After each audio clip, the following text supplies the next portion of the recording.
The chief closes his eyes. Dixon had been the one to tell the chief that Tess and Greg were dead. Sergeant Dixon has no problem delivering disturbing news. In fact, he seems to relish it. "Go ahead," the chief says. "Caucasian female by the name of Merritt Monaco, 29 years old, from New York City, here on Nantucket for a wedding.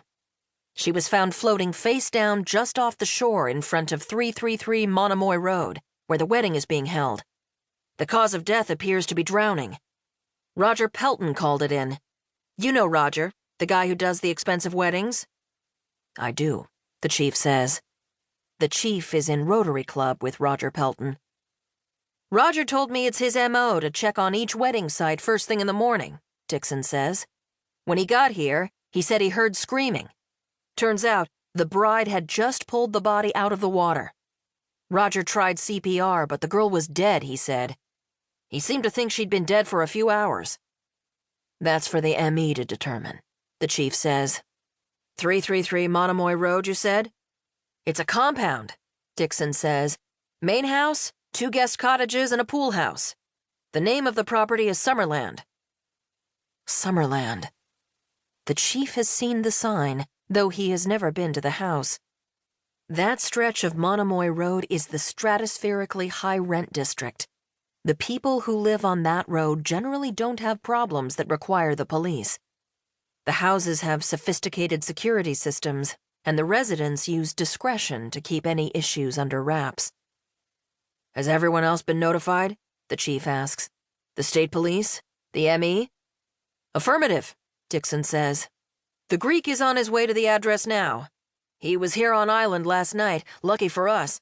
But both Cash and Elsonhurst are on vacay until Monday, and I'm at the end of a double, so I don't know who else you want to call in. The other guys are kind of green." "I'll worry about that in a minute," the chief says. "Does the girl have family to notify?" "I'm not sure," Dixon says. "The bride was so upset that I told the EMTs to take her to the hospital. She needed a Xanax, and badly. She could barely breathe, much less speak."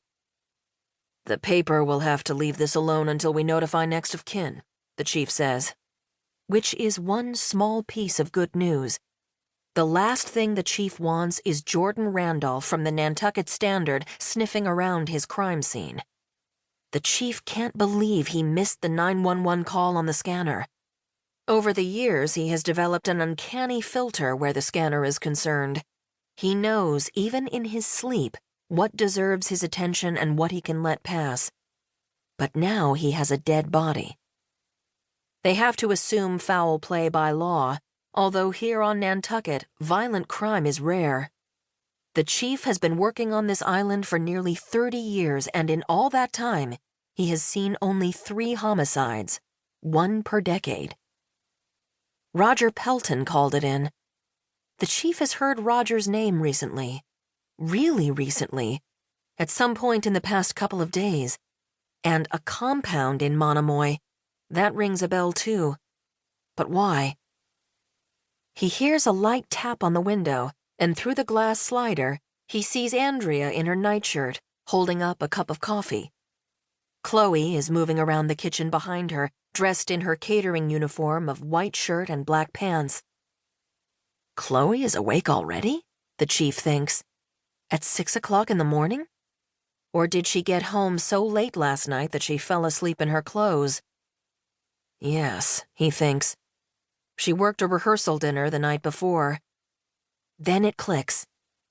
Chloe told the chief that the rehearsal dinner and the wedding were being held in Monomoy and that Roger was the wedding coordinator. It's the same wedding. The chief shakes his head, even though he knows better than anyone that this is a small island. "Was the woman you found staying at the compound where the wedding is taking place today?" the chief asks. "Affirmative," Dixon says. "She was the maid of honor, chief. I don't think there's going to be any wedding." Andrea, possibly recognizing the expression on the chief's face, steps out to the deck, hands Ed his coffee, and disappears inside. Chloe has vanished. She is probably headed upstairs to shower for work, which will now be canceled. News like this travels fast. The chief